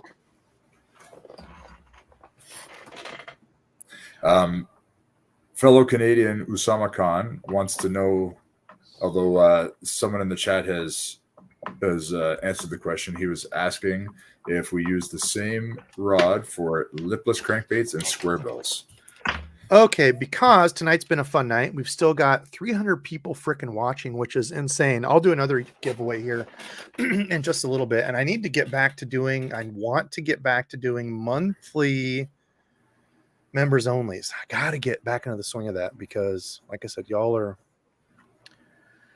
Y'all are supporting me. I need to get those out there. So let's see. What kind of questions do you have? Let's hit a couple questions and then we'll do another giveaway. So hit me with the questions. Usama Khan wants to know if we use the same rod for lipless and square bills. And for me, the answer is yes, but that rod changes depending on the size of the lipless and square bills.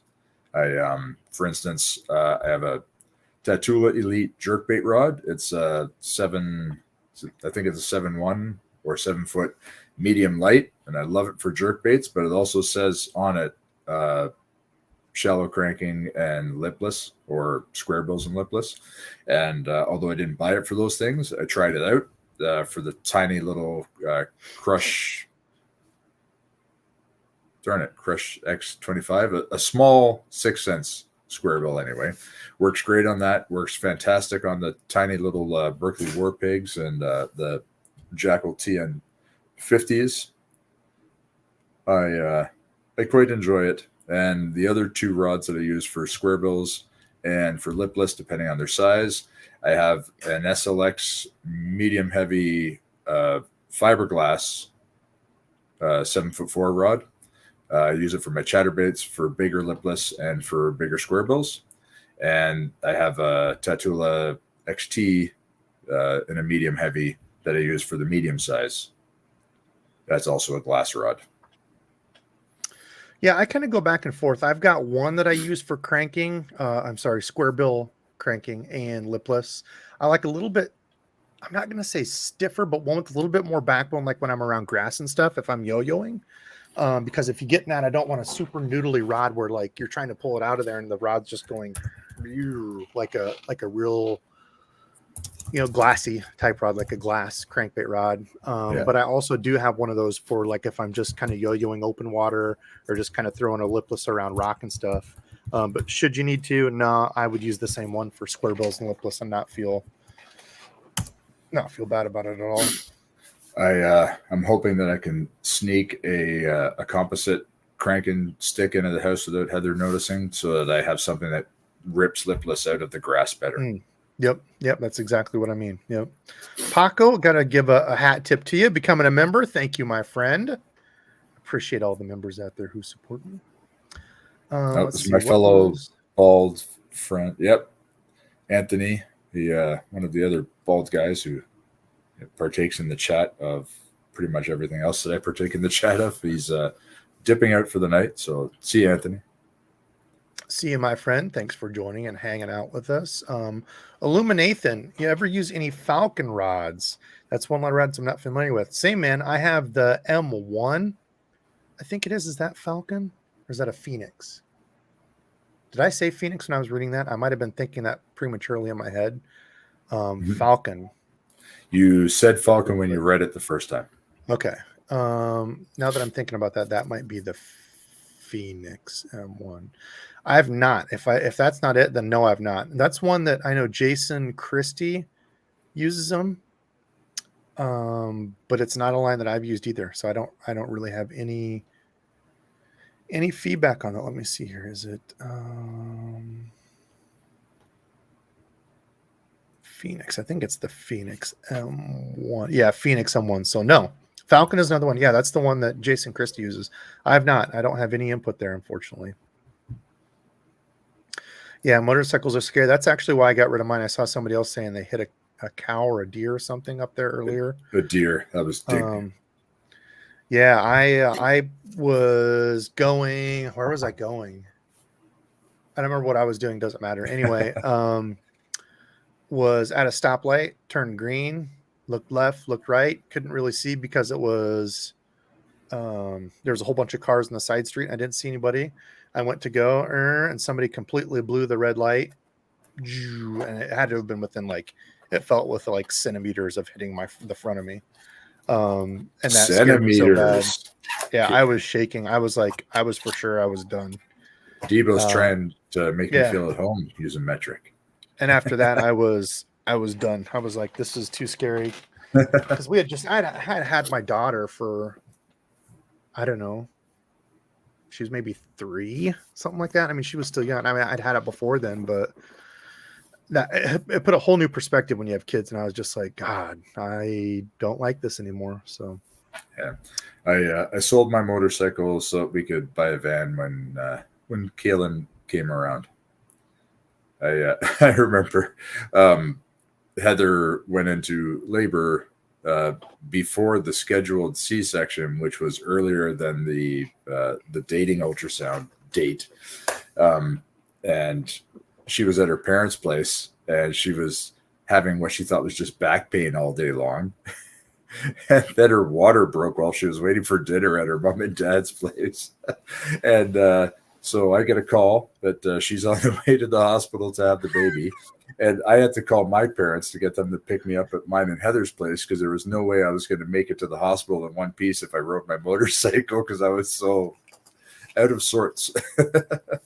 So, and shortly after that, I was no longer a motorcycle owner. It's a weird thing. Yeah. And some people just, that's kind of the rush for them is you're open and free. And yeah, after that, man, I was just like, I don't want to deal with this anymore. Let's see. We've got 275 people out. Let's get a couple questions. We'll do another giveaway. We'll do a fun giveaway. And like I said, I've got that's what I was going to do that I was talking about earlier. Talking about shopping multiple places. If you guys have not hit up, and I don't work with them or anything, this is I heard of them through Gramps. Like I said, I fish anywhere. I shop anywhere if they have good fishing deals. But this, I was saying, I had some stuff over there I just bought. So they have 20% off site-wide, which is awesome. They do have exclusions like the Dobbins, Loomis, all that stuff. It says used gear there, but funny enough, used gear is actually 20% off on sale as well, automatically. You don't have to use the code. This is what I bought. So regular $70 reel. Huge fan of the Daiwa spinning reels. I have the Laguna, the Fuego, which is a $99 reel, the RG, which is like a step down from this, $50. All of them have been great. I think the Laguna is like a $35 reel, $40 reel, something like that. Had great luck with them. They had these half off. They had a 2,500, so I got one of those. That'll be for a giveaway coming up this next week or the week after. And they also have the MGLs for $99. I've still got one. I actually bought two of them from here used for like $90 back. This has been last year or the year before. They had used ones that were in excellent condition and they looked brand new. So yeah, good sales over there. Some good stuff. That's one thing I was going to say is if you're looking for some stuff, go check them out too, because they got some good dealios. Have you seen Patrick Fahey's question at 10:09? I have not. I will grab this one. I don't see Patrick from what time? 10:09. Oh, sorry. It'll be 9:09 for you, I guess. 9:09 for me. Oh, I got to go way back. What was it? How early in the year do you start throwing swim jigs, Debo? Swim jigs? Gosh, I don't know that I really have a time. I mean, you can swim a jig. That's the cool thing about jig fishing. Talking about that, like Arky head, you don't have to throw specifically a swim jig. I mean, when people like to complicate like some of the things too much. Like, so if you're flipping a ball head jig and I notice I'm reeling it back in along the bank and I get a hit, I'll start fishing that ball head jig, along the banks and stuff and just fishing it normally. Is it the best for that? No. Now, if you get into brush and, grass, some of these other things, it's not going to work as well. But I mean, if you notice you're getting hit on a jig just swimming it, don't be afraid to like watch for a certain time. I mean, you'll catch them pre-spawn on a jig, swimming a jig. So once that water, I would say, hits like low 50s, 50, I would say over 50, I would feel confident swimming a jig around catching fish. I mean, the colder, I just try to keep in mind, the colder it is, the slower I'm going to try to go. Mess with your depth as you're bringing it in. So if you notice that the fish are moving in from the deeper parts, you're fishing like main points, secondary points in like 6 foot of water, try to replicate that. I know I'm just kind of spewing a whole bunch of stuff out there, but really I would say 50 to 55, start swimming a jig. They're going to be ready to get up there, pre-spawn, spawn. Even before that, I mean, I had a day where Dad and I were out. I vividly remember it, in sweatshirts. It was chilly. We were catching them on a frog, and I think water temp when we first got there was 48. And we had a crazy frog day. Like each of us had over a dozen. That was still an amazing day because we found a creek where it come in. It was warmer water coming in there, and I think it was like 4 or 5 degrees warmer back there. So I wonder if the fish feel the same way we do, because I know that going from winter to spring, when it hit 15 degrees Celsius, don't ask me what that is in American, that's when I would start wearing shorts and a t-shirt. But going the other way, from fall to winter, if it went down to that 15 degrees Celsius mark, I would start putting on my jeans and my hoodies. Yep. I Yeah, wonder it's like if here in Iowa. You get a day where it's you get a day where it's 45 degrees. You're like, oh, shorts and a sweatshirt, perfect. But it makes me wonder if it's just, this is a lot warmer, just because it's warmer than what they were in. Is that enough to make them hit top water when it's not an ideal top water temperature? Yeah, I mean, for me, it's the opposite direction. I catch them longer on top water when it's going down in the end of the year, like fall, like top water walking baits and stuff. There'll be times where I'm like, man, the water's too cold, and I'm still catching them. But earlier in the year, if I'm like, oh gosh, I think they should be hitting top water, like it seems perfect days, and like I still can't get them to bite. So sometimes it has to be even warmer than I would in the spring. So maybe that's the fall feed. They're getting fed up for winter type stuff. I don't know. But, Jay, do I ever buy from Japanese companies? Absolutely. Digitaka and Japan Lure Shop, I think it is, or Tackle Shop. Japan Lure Shop, I think it is. Those are the only two that I've bought from, but I've bought a couple times from each. I've been told from multiple people, Matthew, Usama, actually, he has a question here coming up. A couple different people that order from over there. So those are really the only two I've put in a couple orders each, and they've been both very good. Speaking of Usama, question: favorite finesse, micro jig, and combo to throw it on? Ben Wilkie, you'll probably want to listen to this one because it's going to be one of the answers to what do I fish in Ohio when it's cold. He was Osama was showing me some of the tightrope jigs that he paired up with some of those Great Lakes craws I've showed you guys. A couple the snack craw unboxing girls, looked really, really good. My favorite finesse, probably of all time, would probably be the Luke Clausen finesse jig, dirty jigs.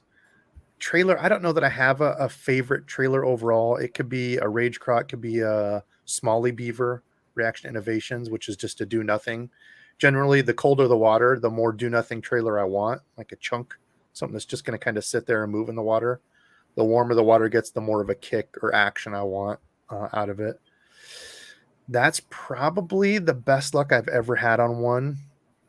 Of course, the War Eagle Heavy Finesse jigs, 3/8, which I'm going to really like those a lot more because I learned there might be some fun news about those coming up soon. So we'll see. Fun news. I like fun news. Yeah, there should be some fun news. So it just depends on how small you're talking. For a combo, I like a really soft medium heavy or just a regular medium power fast action. Depends on how big the hook is. Like that War Eagle Heavy Finesse, it's a stout hook. It's a thick hook. So you can throw a medium heavy. Randy throws it on a heavy even sometimes if he's around a bunch of grass and stuff.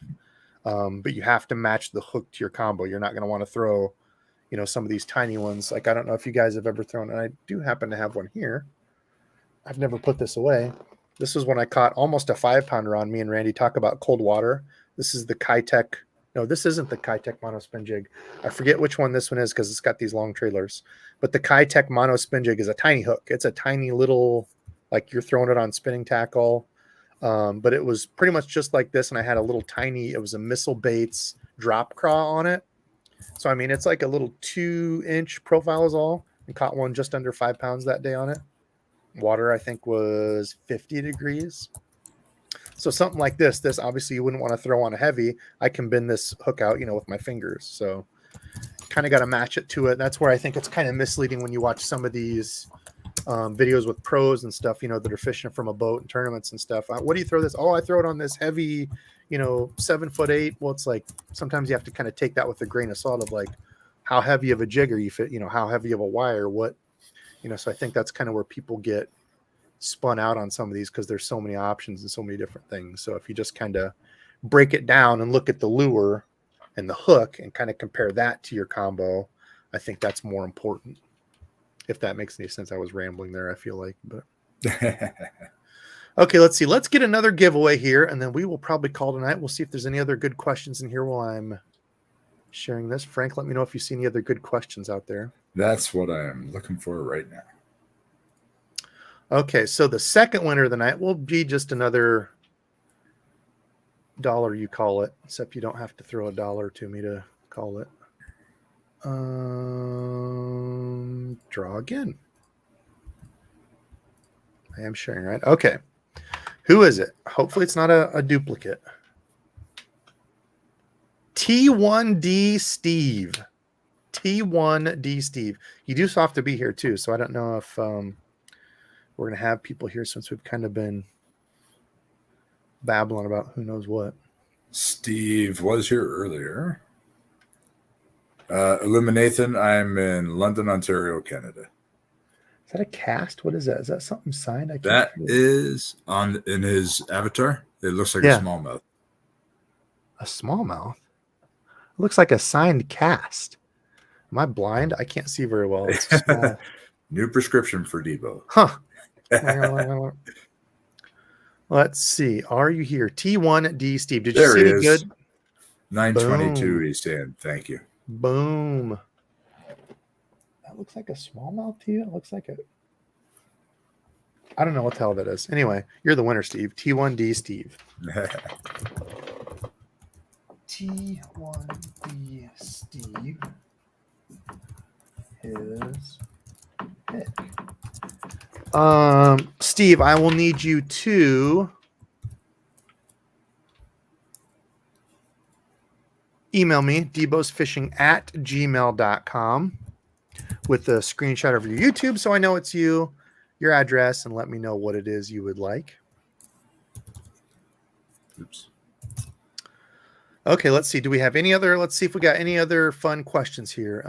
Mainstream, our buddy Jermaine wants to know. Oh, geez, what was it? 9:15-ish for you. Wanted to know, with all the new lures that are being dropped, what are we excited to fish? This is a fun one to end it on. Oh boy. Oh yeah, now I enlarge it and I can see it when I go to the winter thing. But it's signed. Yeah, I was right. It's signed. Yeah, a small amount. Oh, is signed it? By a bunch of signature. It must be like I don't know what it is. Yeah, it's signed by a whole bunch of people. Must be. I don't know if it's like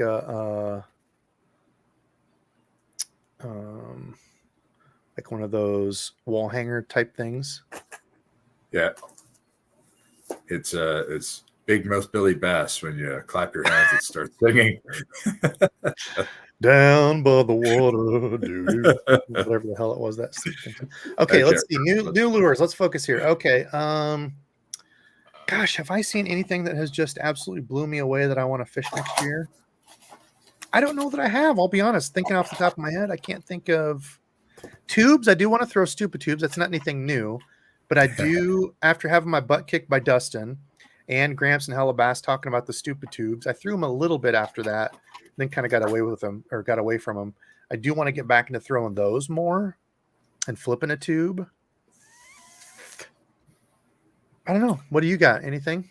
I was showing some of this stuff on Brendan and Jermaine's live stream Monday. I am really excited to throw my rainbow trout cull shad for pike. And if there's a smallmouth around that goes after an 8-inch bait, I'm hoping it's going to be a giant. I also got it in the 8-inch bone. Is it bone or do they call it albino? Darn it. I need to albino. And I got the 6-inch in chartreuse. I got a credge and the which one did they didn't have many colors left. Wakasagi. I'm going to see if I can get it out quickly. Even though I don't even have a vessel, never mind forward-facing sonar. I am going to throw this around overhanging riverbanks and near logs that are laying down that don't have a bunch of branches sticking out that it'll get stuck on. Because I think that if I put this in the right place and then let it drift back into their faces, the smallmouth are going to crush this thing. Very bait fishy, cool one. color. I got 2 of the 9-centimeter finishers. Yeah, I love that color. That anaconda is awesome. And this one is Nebu, another bait fishy color. And I got the little guy, the 5-centimeter, in hot pink. Oops, going the wrong way. Apparently, the little one is actually a really good ice fishing bait too. I did actually pick up a couple of the little tiny ones to ice fish. Oh wait, yeah, can't ice fish because weather's been crap. But that's okay. I'm going to use it for not ice fishing. Okay, here's where we're ending it. This is the fun one to end it on. Not so serious. Right. Favorite Canadian breakfast? Well, anything I eat for breakfast is a Canadian breakfast because I'm a Canadian in Canada. But okay, let's say famously Canadian breakfast. What are you Canadians famous for breakfast? Do you have anything? I don't think that we are really famous for a breakfast food. Is poutine? Is that just Minnesota, or is that a Canadian? No, that's thing from too? Quebec originally. It's poutine hands down is mine. Yeah. If I could find a place that was serving it in the morning and I felt like eating it, I would definitely like to have some for breakfast. Specifically because I don't know where it was. Sorry to interrupt you, but I just thought of this. No, go ahead. Normal poutine, for those of you that don't know, is fries, or like they'll have like home cut fry, whatever, some sort of potatoey fry thing with the gravy and cheese. So around here, like Wisconsin makes it with like cheese curds, Wisconsin cheese curds. I found a place that did breakfast potatoes, so like the square ones, like breakfast, not hash browns. What do they call them? Breakfast potatoes, little square cut ones. They do. Yeah, those with biscuits and gravy over the top of it, and cheddar cheese melted on top. And I was like, white gravy. Oh yeah, that sounds good. Sausage gravy. Oh my gosh. I'm a big fan of lots of carbohydrates with some fat on the side for breakfast. So pancakes, waffles, French toast with some you got the syrup. You got the real syrup on lockdown up there too. So that's yes. Scott Vermonter will give you false information and say that Vermont maple syrup is the best. If that was the case, then Vermont would be providing most of the world's maple syrup, and not Quebec. They'd be the Vermont maple leaves, but that's not. The other thing, home fries. Yeah, that's what they are. Yeah, Adam's smart. Me, not so much. For breakfast, a lot of people they talk about Canadian bacon not being real bacon, but we don't call it Canadian bacon. We call it back bacon. So you guys call it Canadian bacon. Yeah, or ham. That's another thing we call it, ham. It's very ham-like, but it's not quite ham. Yeah, because it's rolled in the cornmeal, or I think it's cornmeal. Oh, okay. Well, listen. Enough of the food talk. Now that I'm hungry, I'm gonna go crack something open. But listen, we'll be back again next Saturday. Thank you all so much for watching. Appreciate the support. And until